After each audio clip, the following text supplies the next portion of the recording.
Alors bonjour frères et sœurs en Christ, bien-aimés à travers le monde. Je salue chacun de nous dans le nom puissant de notre Seigneur et Sauveur Jésus-Christ. Je viens aujourd'hui partager une révélation de la parole de Dieu. Peut-être il y a plusieurs, peut-être qui le savaient déjà, mais j'ai été inspiré de le faire ce matin, selon que le Seigneur a mis dans mon cœur en ce qui concerne l'arche de l'Alliance. Ce à quoi renvoie l'arche de l'Alliance aujourd'hui dans la nouvelle alliance. Donc, avant de commencer l'enseignement, nous devons nous prosterner devant le Seigneur, car la Bible nous dit, quoi que nous fassions en parole ou en acte, nous le faisons au nom de notre Seigneur Jésus-Christ, qui nous donne la force en toutes choses, bien qui nous conduit dans tout ce que nous faisons. Prions. Éternel Dieu, je te remercie, je te rends grâce encore une fois de plus pour cet enseignement. Merci pour le cœur que tu as déjà prédisposé à recevoir de cette eau. Et merci encore une fois de plus pour le fait que tu nous révéleras les choses qui y sont cachées et que tu nous donneras de les mettre surtout en pratique, Seigneur, parce que le but pour lequel nous méditons ces choses chaque jour, le but pour lequel nous exhortons ces choses chaque jour, c'est pour les mettre aussi en pratique, afin de ne pas être des chrétiens perroquets. Oh Seigneur, merci encore une fois de plus pour le guide que tu es dans nos vies chaque jour par la puissance de ton Esprit Saint. Sois béni, sois glorifié pour toutes choses. Et c'est dans le nom puissant de ton Seigneur Sauveur Jésus-Christ que je t'ai prié. Amen. Bon, bien-aimés dans le Seigneur, on va commencer l'enseignement. Dans le texte de base, c'est dans Josué chapitre 3, autant pour moi. Josué chapitre 3, au verset 1 à 17.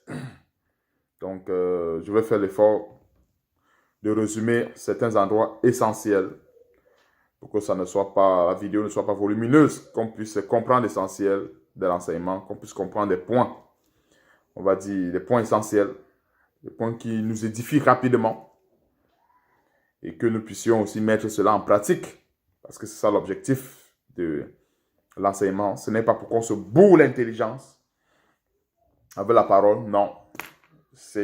L'objectif, c'est que nous mettions ces choses en pratique. Quand Dieu nous inspire ces choses, c'est pour que nous soyons davantage conscients, c'est pour que nous restons éveillés en ce qui concerne notre salut. Qu'on ne se laisse pas distraire par quoi que ce soit, qu'on ne se laisse pas embobiner par quoi que ce soit. Josué chapitre 3, je vais commencer par le verset 1. Je lis au nom de notre Seigneur Jésus-Christ.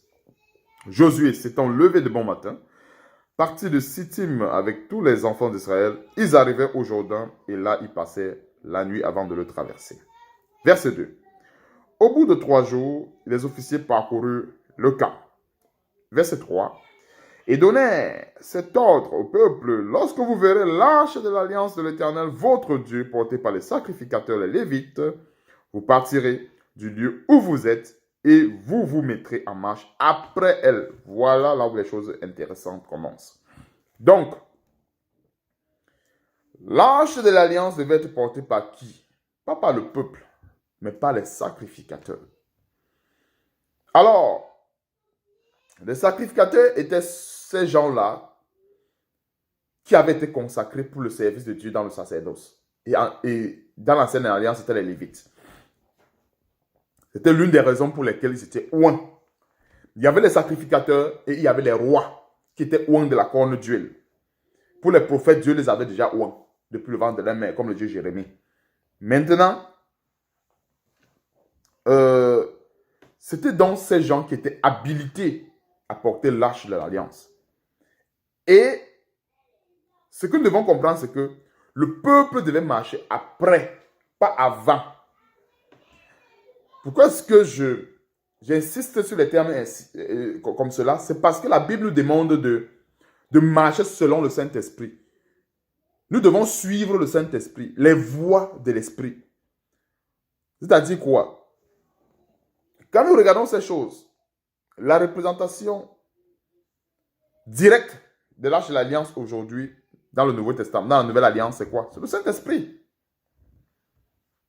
C'est parce qu'on commence déjà à comprendre les détails de cette révélation.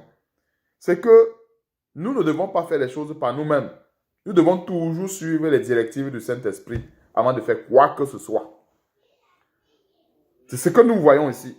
Le peuple devait marcher après l'arche de l'alliance que les sacrificateurs devaient porter. Donc, il y a deux éléments importants. Les sacrificateurs, non, trois éléments importants, je voulais dire, excusez-moi.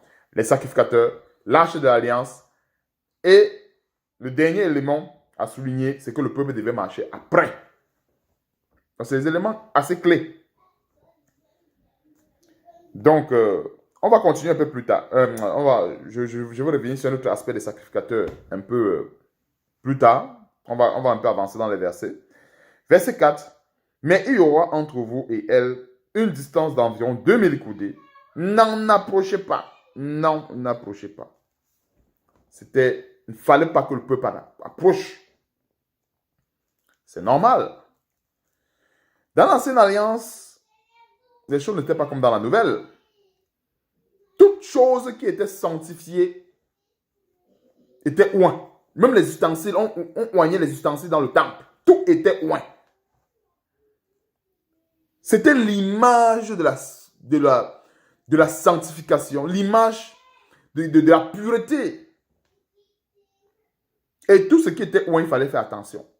Il fallait faire attention. C'est la même chose avec nous aujourd'hui.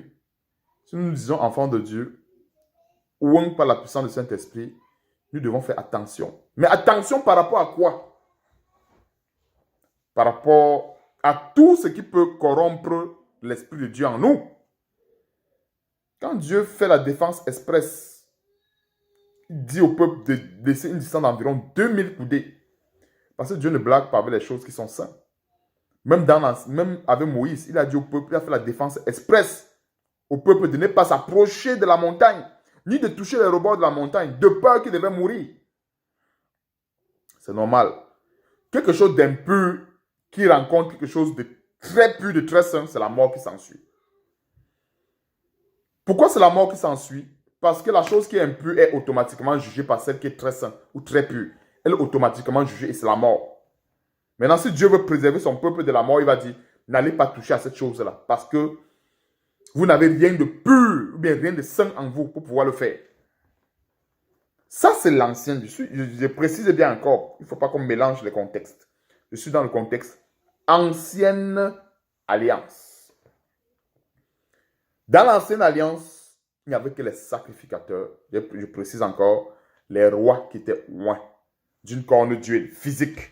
Les prophètes, ils étaient déjà oints depuis, consacrés depuis le ventre de leur mère. Comme le dit Jérémie chapitre 1, verset 5. C'est pour ça qu'on va voir dans l'ancienne alliance, il n'y avait pas de prophète qui était oint d'une corne d'huile. Parce que le prophète était déjà consacré.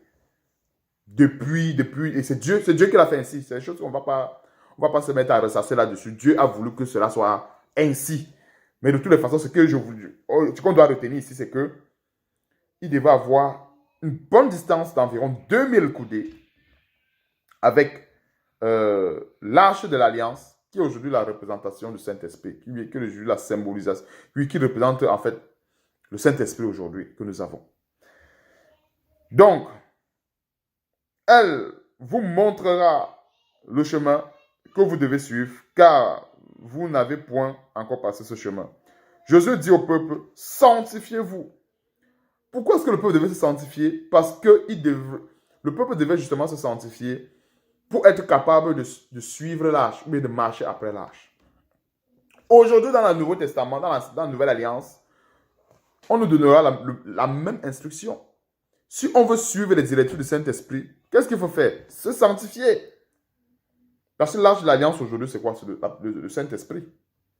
Il faut se sanctifier. C'est une condition sine qua non. Il n'y a pas une autre mesure.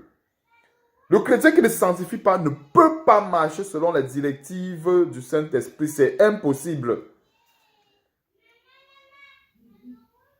Parce que c'est écrit. Le peuple, pour que le peuple soit qualifié à marcher après l'arche, il fallait qu'il se sanctifie. Aujourd'hui aussi, nous devons nous sanctifier. Si nous voulons vraiment obéir à la voix de Dieu, obéir aux instructions de Dieu, mettre à partir la parole de Dieu, nous devons nous sanctifier. Un point qui est très important dans ce verset. Car demain l'Éternel fera des prodiges au milieu de vous. Donc, la sanctification d'abord. Les prodiges, maintenant, ça suit. Hein? Ce n'est pas cet évangile aujourd'hui qui pullule partout dans les réseaux sociaux, où on pousse les gens à rechercher seulement les prodiges, prodiges, prodiges, prodiges, prodiges, prodiges, sans sanctification, sans repentance, et tout ça. C'est d'abord la sanctification. Dans tous les versets de la Bible, de l'Ancien au Nouveau Testament, il n'y a aucun prodige qui commence sans la sanctification. Aucun. Le vrai prodige, le vrai miracle commence par la sanctification, par la repentance. Parce que lorsque le chrétien se sanctifie, lorsque nous nous sanctifions ensemble, qu'est-ce que nous faisons? Nous prédisposons notre âme à recevoir la bénédiction de Dieu. Nous prédisposons notre âme à recevoir la puissance de Dieu. Voilà ce qui se cache. Quand on recommande à plusieurs personnes et à nous-mêmes de se sanctifier, de se purifier, de fuir le péché et tout le reste, c'est parce que nous prédisposons notre âme à recevoir la puissance de Dieu. Imagine quelqu'un qui a un démon dans sa vie qui ne veut pas le quitter. Le secret, ce n'est pas d'aller de pasteur en pasteur, de serviteur en serviteur. Le secret, ce n'est pas de demander chaque jour qu'on prie pour lui. Non. Le secret, ce n'est pas ça. Si cette personne commence à s'éloigner de ce qui cause sa chute, cette personne commence à se sanctifier, elle verra que cet esprit va même se sentir mal à l'aise dans son corps. Parce qu'au fur et à mesure que Dieu envoyera la puissance, au fur et à mesure que Dieu envoyera sa grâce dans ce corps, l'esprit se sentira mal à l'aise, puis il va tout simplement partir. Et ça, c'est les choses que plusieurs ont expérimentées. Hein? Le vagabondage spirituel, aller de pasteur en pasteur, ça ne chasse aucun démon. Bien au contraire, ça fait le cumul. Ça fait le cumul. Un démon plus fort vient assujettir celui qui était là. Et un autre démon plus fort que celui qui était là vient assujettir. En fait, qu'est-ce qui se passe spirituellement? Les démons se superposent dans le corps de cette personne. Ça se superpose. Alors que si nous appliquons le verset 5, Dieu envoyera sa puissance. Cette puissance va chasser l'esprit impur qui réside depuis dans nos vies. Elle chassera automatiquement. Sans prière même. Je ne suis pas en train de dire qu'il ne faut pas prier. Mais il y a les choses dans la vie que si nous voulons vivre la puissance de Dieu, commençons à nous éloigner de ça. Ne restons pas dans le péché, ne nous cloîtrons pas dans le péché et vouloir que Dieu vienne nous délivrer de ce péché. Non. Voilà une distance d'environ 2000 coudées. C'était à cause de quoi? À cause du péché. Le peuple n'était pas sanctifié pour pouvoir s'en approcher. Et même quand ils étaient sanctifiés, n'oublions pas, qui vient nous qualifier aujourd'hui? Ou bien qui vient nous donner cet accès au trône de la grâce aujourd'hui? N'est-ce pas Jésus-Christ? Le peuple n'avait pas accès. C'est Jésus-Christ qui vient nous donner accès. Donc ne pensons pas que sans Jésus-Christ, on peut avoir accès au trône de la grâce. Non. On ne peut pas avoir. C'est lui qui vient nous donner accès. Mais à l'époque, sous l'ancienne alliance, avec le sang des veaux, le sang des taureaux, ils ne pouvaient pas avoir accès. Il a fallu que que Dieu envoie son Fils donner sa vie sur la croix pour nous donner libre accès à ces choses. Parce qu'à l'Ancien Testament, voilà, il devait marcher, même étant sanctifié, il devait avoir la distance de 2000 coudées. Si on veut comprendre l'œuvre de la croix, voilà comment est-ce que nous pouvons comprendre cette œuvre. Aujourd'hui, on n'a pas besoin d'aller voir quelconque pasteur, quelconque sacrificateur pour avoir accès au Père. Non, dans ta chambre, Matthieu chapitre 6, verset 6. Si tu veux prier, entre dans ta chambre, ferme la porte. Tu as accès direct. Dis bien direct. Tu ne passes pas par quelqu'un. C'est pour ça qu'on dit que nous vivons la grâce. Et très souvent, cette grâce est très mal expliquée. Plusieurs l'expliquent comme une permission de péché. La grâce n'est pas la permission de péché. La grâce, c'est tout simplement parce que dans l'Ancien Testament, le peuple, même étant sanctifié, devait garder une distance assez considérable pour ne pas toucher les choses qui sont saintes. C'est-à-dire l'âge de l'alliance, par exemple, comme nous sommes en train de voir aujourd'hui. La distance devait être catégorique. Donc, c'est pour nous faire comprendre que si nous avons cet âge de l'alliance en nous, qui est sous la forme de la puissance du Saint-Esprit, nous devons aussi garder une distance catégorique envers le péché. Envers tout ce qui peut nous compromettre, la distance doit être catégorique. Très, très, très, très, très, très catégorique. Parce que plusieurs veulent caresser le péché. Non, vraiment, Dieu est amour, Dieu est ceci. Non, non, non, non, non, non, non.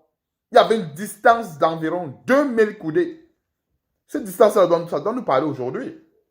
Pourquoi est-ce que Dieu avait, même le peuple en se sanctifiant pour marcher après l'âge, il devait quand même avoir la distance. Ce n'est pas parce qu'il devait se sanctifier qu'il devait s'approcher. Il devait violer la distance. Non. Même étant sanctifié, la distance devait être respectée. À plus forte raison aujourd'hui, nous qui portons cet âge de l'alliance en nous, nous devons maintenir une distance encore même plus grande envers le péché. Parce que le peuple était quand même sanctifié. Le péché, ça vient nous détruire. Donc ça veut dire que c'est 2000 coudées. On doit même maintenir même 10 000 coudées. Pourquoi pas 20 000 coudées envers le péché? Et cela, c'est en étant radical pour la vérité.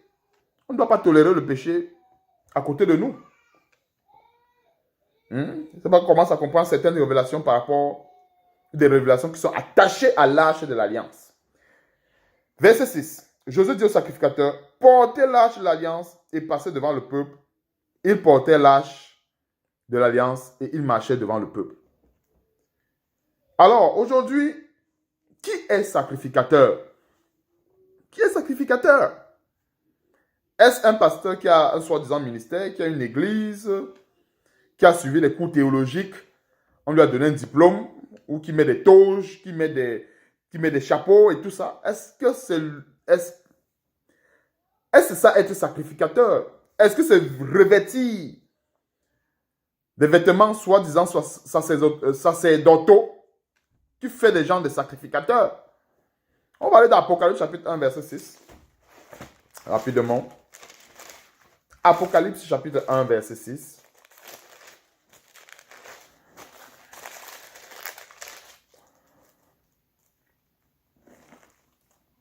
Commençons à partir du verset 4 pour rester dans le contexte, s'il vous plaît.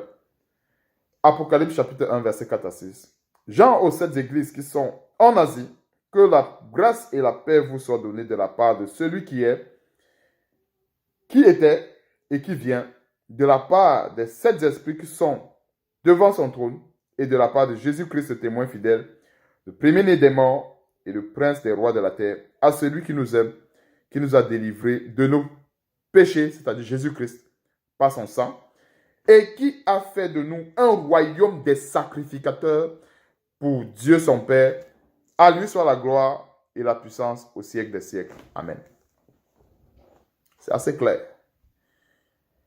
Jésus-Christ a fait de nous, par la puissance du Saint-Esprit, un royaume des sacrificateurs.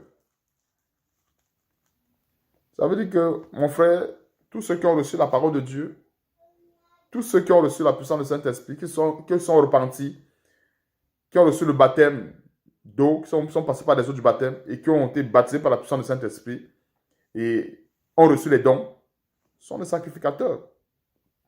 Excepté les femmes, parce que les femmes ne sont pas habilitées à exercer ces fonctions d'autorité dans l'Église. Parce qu'être un sacrificateur, ça veut dire aller porter les sacrifices pour le peuple. Ça nécessite d'avoir une certaine autorité. Donc, les femmes ne sont pas habilitées. Je ne veux pas créer une certaine confusion dans les enseignements. Ils ne sont pas habilités à le faire. C'est pour ça que justement, on voyait que ici, là, il y avait des sacrificateurs qui portaient l'arche de l'alliance. Et ils devaient passer devant le peuple. Pourquoi ils devaient passer devant le peuple? C'est normal. Ces gens qui portaient l'arche de l'alliance, ils étaient comme des éclaireurs. C'est la même chose aujourd'hui. Sauf que la situation est différente aujourd'hui. Est-ce que nous devons éclairer, comme il dit, est-ce que aujourd'hui c'est une personne qui a été convertie, ou bien qui a reçu le Seigneur, ou bien admettons qu'il y a plusieurs frères qui sont convertis, qui ont reçu la puissance du Seigneur. Est-ce qu'il y a une personne qui doit porter l'arche de l'alliance et les autres doivent le suivre? Non. C'est tout simplement pour montrer ici la puissance qui était cachée derrière, ou l'importance que Dieu donnait non seulement aux sacrificateurs dans l'ancienne alliance, mais aussi à l'arche de l'alliance. Donc nous tous, qui sommes des sacrificateurs, portons cette arche-là en nous, portant autant pour moi cette arche de l'alliance en nous, sous la forme du Saint-Esprit. Nous marchons éclairés par cet esprit. Maintenant donc, les gens qui doivent marcher après nous, ce sont ces gens-là qui n'ont pas encore reçu le Saint-Esprit. Ce sont ces gens-là qui ne sont pas encore convertis. C'est plutôt eux qui doivent marcher après nous. C'est pour ça que le Seigneur disait ceci dans sa parole. Vous êtes la lumière du monde et vous êtes le sel de la terre. C'est à cause de l'arche de l'alliance. C'est à cause du Saint-Esprit que nous sommes la lumière du monde. C'est à cause du Saint-Esprit que nous sommes le sel de la terre. En tant que lumière du monde, en tant que sel de la terre, nous sommes appelés à éclairer. D'une part, comme lumière du monde. D'autre part, comme sel de la terre, nous sommes appelés à donner la saveur de la sanctification. Nous sommes appelés à donner la saveur de l'obéissance à la parole de Dieu. Nous sommes appelés à donner la saveur de la repentance. Voilà la mission des enfants de Dieu. Si nous sommes encore sur cette terre et que nous ne sommes pas encore appelés par le Seigneur, c'est parce que nous avons cette mission. Éclairer ceux qui ne sont pas encore éclairés. Pas éclairer ceux qui ont reçu la lumière. Non, éclairer ceux qui ne sont pas encore éclairés. La mission que nous avons, c'est de faire des nations des disciples.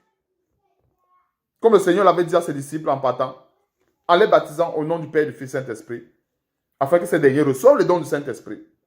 Voilà la mission de toute personne qui a reçu un mandat de Dieu, s'étant repenti, ayant reçu, quand on parle de reçu un mandat de Dieu, ce n'est pas un homme qui dit que tu es ci, tu es ça. Non. Ça, c'est les histoires des écoles théologiques. Tu reçois le mandat de Dieu le jour où tu te repens. Tu es baptisé.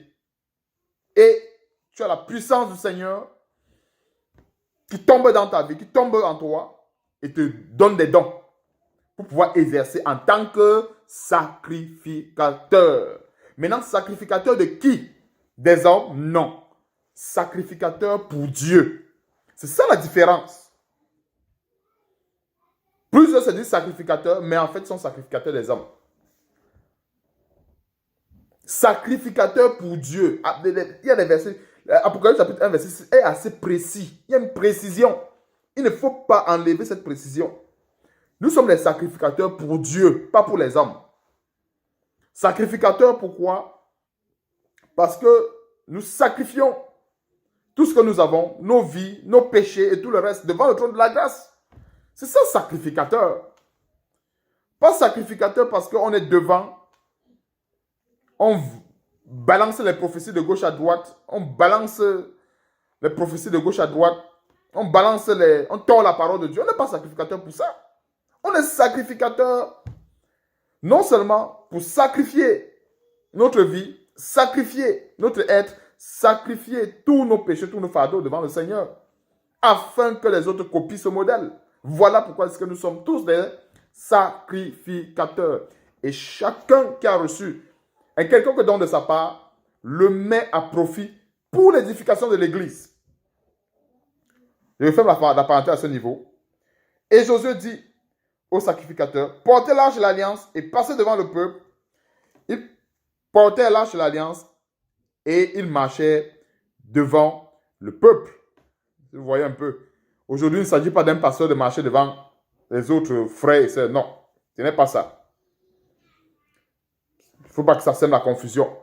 Nous tous, nous sommes des sacrificateurs. Nous devons marcher devant qui? Devant les gens du monde. C'est devant eux que nous devons marcher. Ce n'est pas devant ton frère qui est déjà converti. C'est vrai que, comme la Bible dit, le faire aiguise le fait. Nous devons nous exhorter les uns les autres.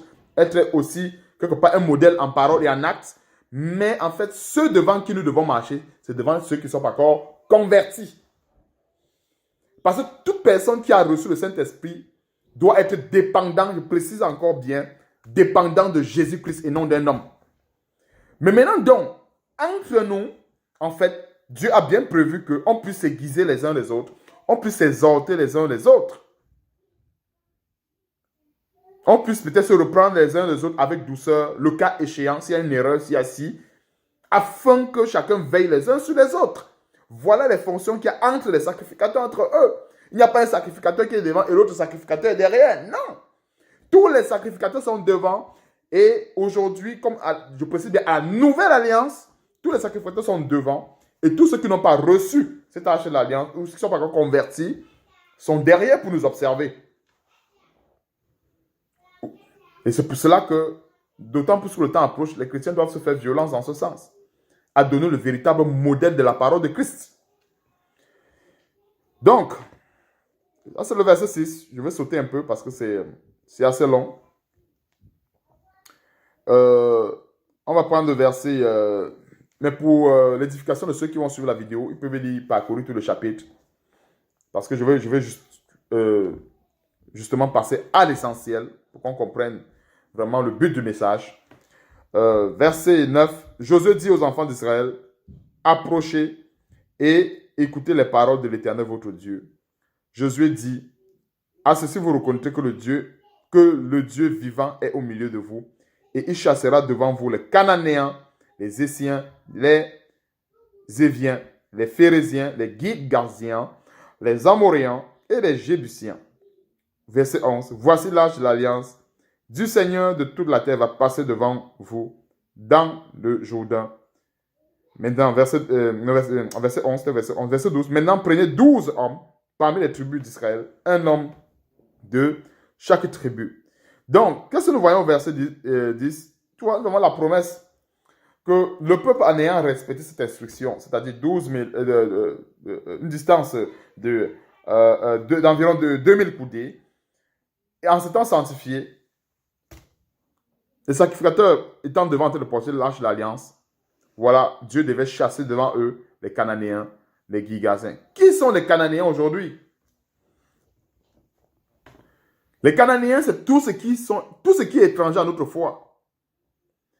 Et l'ennemi n'est pas toujours à l'extérieur. L'ennemi se situe dans nos vies sur 2 plans, pas sur 3 plans, sur 2. Je dis bien pas sur 3 plans, sur 2 plans. Il y a l'ennemi et le plus grand ennemi, c'est celui-là qui agite notre chair et nos membres. C'est le plus grand. Il y est au moins pour 75%. Minimum dans notre chair. 75% au moins. Maintenant, le 25%, c'est à l'extérieur. Ça veut dire que ceux qui haïssent l'évangile, ceux qui ne nous aiment pas parce que nous prêchons la parole de Dieu, ils y sont à peu près pour 25%. Mais le plus grand ennemi qui est minimum à 75% est dans notre chair. Donc c'est pourquoi nous comprenons que nous aujourd'hui qui avons cette tâche de l'alliance, je reviens dans la nouvelle alliance, en fait, nous devons nous évertuer à nous sanctifier chaque jour afin que Dieu nous délivre de ces Cananéens, de ces Essiens, de ces Éviens qui sont majoritairement dans notre chair. Je dis majoritairement. Parce que quand nous méditons les conseils, les recommandations du Seigneur, nous pouvons déduire que l'ennemi vraiment est dans notre chair. Puisse Dieu nous donner de nous briser chaque jour par cette parole pour pouvoir comprendre ces choses. Donc, verset 12. Maintenant, prenez 12 hommes parmi les tribus d'Israël, un homme de chaque tribu. Verset 13. Et dès que les sacrificateurs qui portent l'arche de l'Éternel, le Seigneur de toute la terre, poseront la plante des pieds dans les eaux du Jourdain. Les eaux du Jourdain symbolisent quoi aujourd'hui? Les problèmes, les afflictions, les persécutions. Voilà ça, les eaux du Jourdain. Et c'est parce qu'on comprend un peu. Les sacrificateurs qui portent l'arche de l'alliance, nous, aujourd'hui. Plusieurs chrétiens souffrent encore, ou chrétiennes souffrent encore des persécutions, de certaines tribulations. C'est parce que on ne s'est pas encore rendu en évidence que si nous avons véritablement confiance en Dieu, nous mettons notre confiance en lui, avec cette tâche de l'alliance que nous avons dans nos vies selon la puissance du Saint-Esprit, il n'y a rien qui peut nous résister. Il n'y a rien qui peut nous résister. Maladie, esprit, peu importe, tout. Les eaux du Jourdain, c'est la figure de tous les problèmes de la terre. La figure de tous les fléaux de la terre, les eaux du Jourdain. Même le petit Covid-19, j'appelle ça petit, le maigre Covid-19, ça fait partie des eaux du Jourdain. Verset 13. Et dès que les sacrificateurs qui portent l'arche de l'Éternel, le Seigneur de toute la terre, poseront la plante de leurs pieds dans les eaux. Attendons-nous sur les éléments de cette parole. La plante, ça symbolise quoi? L'autorité. Luc 10, 19 dit quoi? Voici, le Seigneur Jésus-Christ dit, voici, je vous ai donné l'autorité de marcher. On marche avec la plante. Marcher sur les serpents, de marcher sur les scorpions, de marcher sur toute la puissance de l'ennemi et rien ne pourra vous nuire. Voilà encore une meilleure signification des eaux du Jourdain. Tous ces ennemis, tous ceux qui se lèvent contre nous, nous marchons sur eux avec la plante de nos pieds. Parce que nous avons confiance en Dieu. Pas parce que nous sommes très forts, non. Parce que nous avons confiance en Dieu, autant pour moi. Et nous portons en nous l'arche de l'alliance. Une très grande révélation. Nous portons en nous cette arche par le Saint-Esprit. C'est pour ça que nous pouvons marcher sur tout ce qui concerne la puissance de l'ennemi. Et rien ne pourra nous nuire. Donc, je vais continuer le verset. Le Seigneur de toute la terre, et dès que les sacrificateurs qui portent l'arche de l'Éternel, le Seigneur de toute la terre, poseront la plante des pieds dans les eaux du Jourdain, les eaux du Jourdain seront coupées et les eaux qui descendent d'en haut, et elles s'arrêteront en un morceau.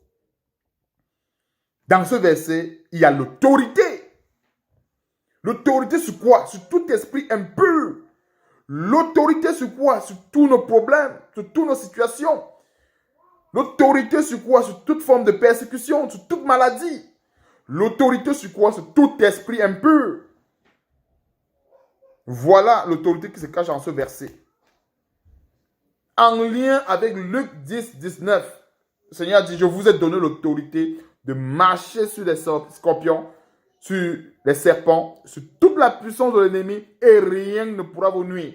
Voilà encore ce verset qui est détaillé ici en Josué chapitre 3 verset 13, à savoir les sacrificateurs que nous sommes aujourd'hui, portant en nous le Saint-Esprit, posant la plante des pieds dans les eaux du Jourdain, qui figurativement représentent des problèmes, des différentes persécutions, alors ces eaux sont coupées en deux. C'est ça la victoire. Mais pourvu que nous persévérons dans ces choses, pourvu que nous continuons à mettre notre confiance en Dieu, pourvu que nous continuons à nous sanctifier, à nous purifier chaque jour de tout péché, alors ces choses seront très évidentes. Très évidentes. Donc, c'est un verset qui est assez profond et qui nous montre l'autorité lorsque nous nous sanctifions. Jésus-Christ TV, vous connaîtrez la vérité et la vérité vous affranchira. Verset 14. Le peuple sortit de ses tentes pour passer le Jourdain et les sacrificateurs qui portaient l'arche de l'alliance marchaient devant le peuple. Comme je disais ici, là, quand on dit le sacrificateur marchait devant le peuple, aujourd'hui, il y a plusieurs appelés encore qui sont encore dans les péchés, qui sont encore dans la vie du monde. En fait, nous qui portons l'arche de l'alliance aujourd'hui, nous avons pour devoir de marcher devant ces gens-là afin de leur donner un modèle exemplaire de Jésus-Christ ou de la parole de Christ, afin que ces derniers puissent sortir du monde.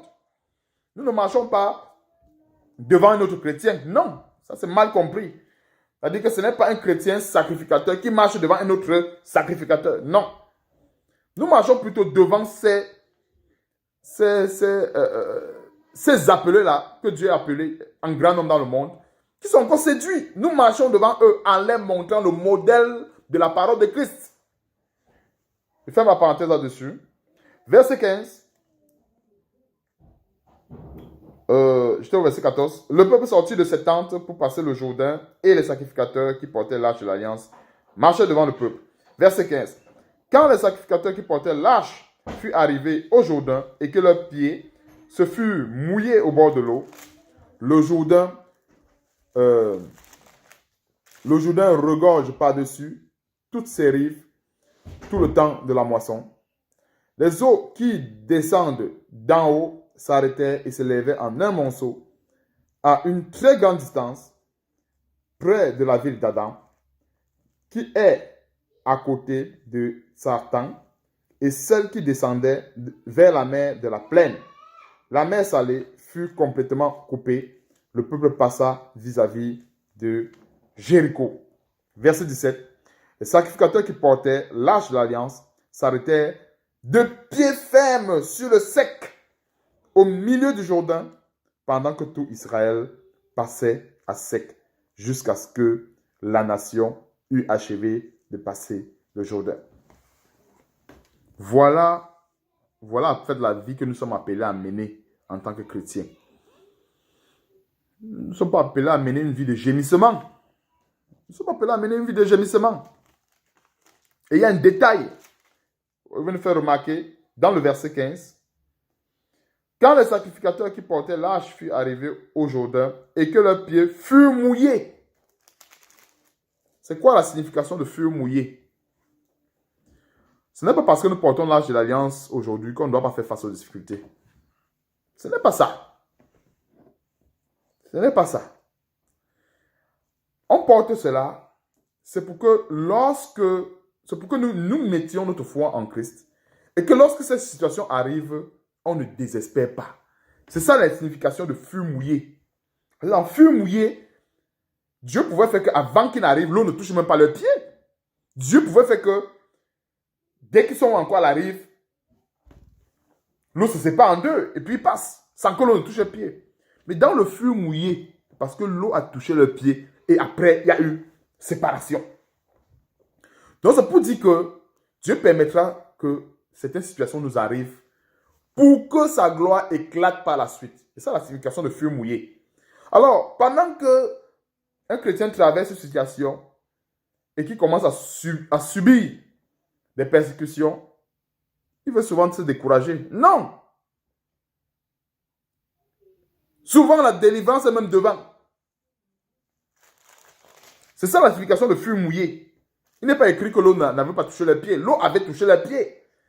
Et comme je disais tantôt, cette eau-là, c'est la signification des problèmes, des persécutions.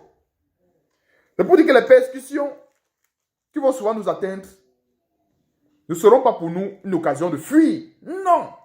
Mais une occasion d'invoquer davantage le Seigneur dans nos vies. Alors, les sacrificateurs qui portaient cette tâche avaient confiance en Dieu quand ils marchaient. Alors, il leur avait été dit que lorsque leurs pieds doivent fouler les bords du Jourdain, l'eau va se séparer. Alors, quand ils sont arrivés, les pieds ont touché l'eau. Ils n'ont pas paniqué. Pourquoi est-ce que... Parce que très souvent, nous sommes très impatients, nous chrétiens. Nous sommes très impatients. Et nous pensons que la gloire de Dieu s'acquiert en vain. Et nous pensons que la gloire de Dieu, c'est comme la magie. Non, ce n'est pas comme la magie. Très souvent, Dieu veut que nous traversions certaines situations pour mieux comprendre aussi la bénédiction lorsque cela va arriver. Ça veut dire que je vais mettre les pieds dans l'eau. Dès que je vois que l'eau n'est pas coupée en deux, je dis que, comment est-ce que Dieu m'a dit qu'il devait me donner l'autorité et que je ne vois pas l'autorité se manifester? Non, il faut que je rentre. Non. Dieu a dit, va. Les eaux vont se couper en deux. Tu arrives, tu mets les pieds dans l'eau, ça ne se coupe pas, tu continues de partir. Et le moment où Dieu fera couper ces eaux, c'est ce moment que tu ne vas même pas t'attendre. Tu seras surpris de voir que directement les eaux sont coupées en deux. En fait, c'est ça, en général, les situations qui nous arrivent dans nos vies. On se dit toujours que Dieu est un magicien. Dieu n'est pas un magicien.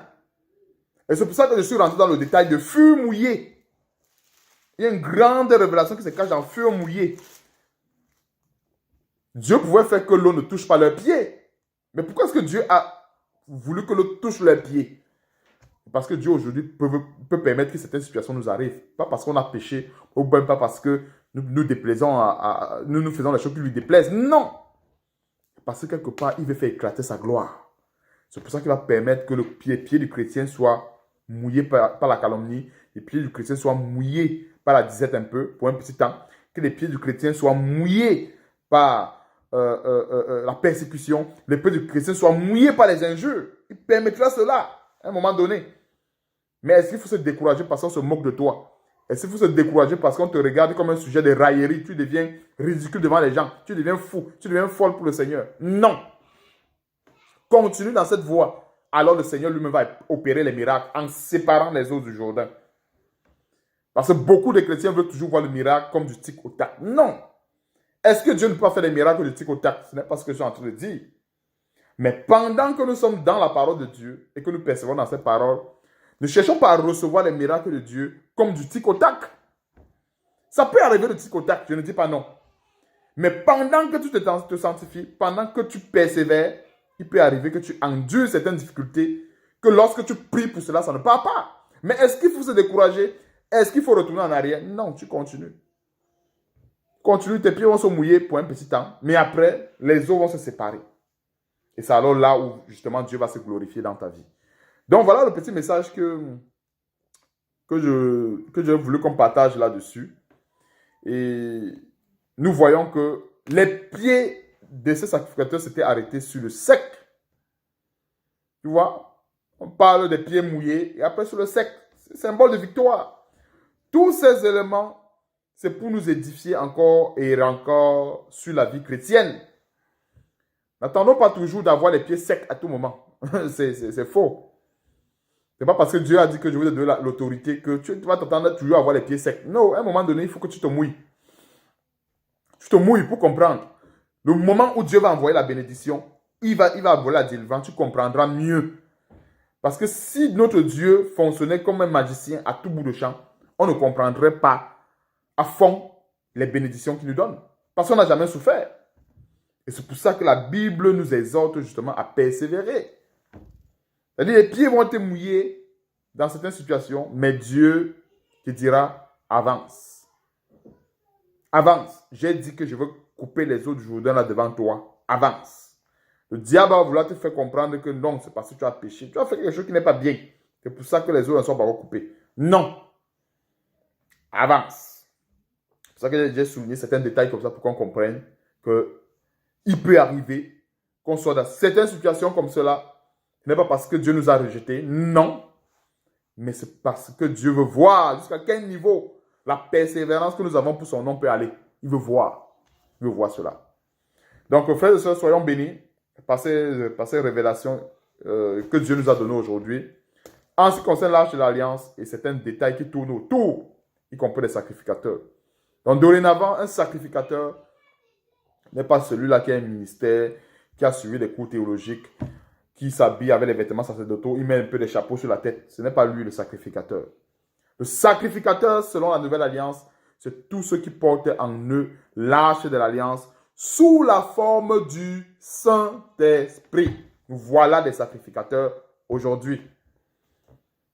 Et tout le monde est sacrificateur. Il n'y a pas un sacrificateur qui se met devant, les autres sacrificateurs marchent derrière. C'est pour ça que tous les sacrificateurs marchent au même pas. Au même pas, au même pas, au même pas. Voilà une dernière révélation pour expliquer sur le fait que tous les sacrificateurs marchent au même pas. Une dernière grande révélation. Éphésiens chapitre 2 verset 6. Beaucoup connaissent déjà ce verset, mais c'est pour expliquer. Le Seigneur a voulu nous expliquer pourquoi est-ce que les sacrificateurs marchent au même pas. Il n'y a pas un sacrificateur qui est devant, l'autre est derrière. Ils marchent au même pas. Sur le même plan. Donc il est hors de question que soi-disant pasteur soit devant. L'autre sacrificateur est toujours derrière en train de dire Amen. L'autre sacrificateur est toujours derrière en train de prendre des notes. Il est toujours derrière en train de porter les sacs du pasteur. Toujours en train de suer la sueur du pasteur. Toujours derrière en train de se prosterner devant le pasteur. Il n'y a pas un pareil sacrificateur aujourd'hui dans l'église de Jésus-Christ. Tout le monde est sacrificateur. Si un frère a reçu quelque part la puissance du Saint-Esprit et qu'il a reçu quelque part un quelconque don de la part de Dieu, alors Dieu l'a établi sacrificateur pour lui, pas pour les hommes. Éphésiens chapitre 2, verset 6. Qu'est-ce qu'il est écrit? Il nous a ressuscités ensemble. Dieu nous a ressuscités ensemble. Avec qui? Avec Jésus-Christ. Et nous a fait asseoir ensemble dans les lieux célestes en Jésus-Christ. Donc, Éphésiens chapitre 2, verset 6 nous fait comprendre que Dieu a ressuscité Jésus-Christ avec nous. Et il nous a fait asseoir ensemble. C'est-à-dire que Jésus-Christ, qui est le souverain sacrificateur, spirituellement parlant, est assis avec nous. Et c'est ça en fait que je disais que les sacrificateurs marchent ensemble. Ils sont sur le même plan. Il n'y a pas un qui est devant et l'autre qui est derrière. Excepté Jésus-Christ. Parce que la Bible dit qu'il est le chef de l'église. Parce que Jésus-Christ, c'est lui qui est le souverain. Ça veut dire que c'est lui qui est devant et nous sommes derrière.